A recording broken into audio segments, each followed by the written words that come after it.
You can never own anything because someone could just travel through time and take it away from you when you weren't looking.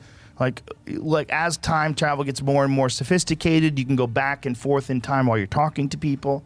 You know, if you don't like what you said, you could rewind and start all over again. If you're in an argument with your wife, you can go to the library and get information and come back and go, actually, you know, Herodotus once said, and then bam, your wife thinks you're the smartest guy in the world. Like this, but there would be no normal life anymore. It would the world itself would be completely unrecognizable because time would mean nothing. You'd be able to travel back and forth through time. Here we are, it's May of 2022.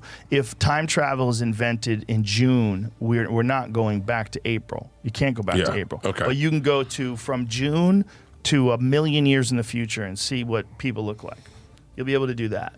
But they'll be able to come back too, and everything's going to be happening everywhere all at once. There's not going to be any sort of structure to life. There's not going to be anything in terms of money, possessions. As long as you could freely time travel, there will be no time. Everything's going to be moving around, and also instantaneously you'll become immortal. Because whatever we have right now in terms of technology, what we're going to have in a million years is going to be godlike. And you're going to be able to travel to that if in fact that actually does even take place. Because the question becomes like, what is the future if time travel does exist? So if time travel exists in June of 2022, is there even a future? Like, does it even take place? Because how can anybody invent things when they can just travel to a point where someone invented it already? But how are they going to invent it already if you can just travel to the future? And do they invent things still? Or do people, if they do invent things, what's to stop people from going back before them and taking the idea and introducing it before that?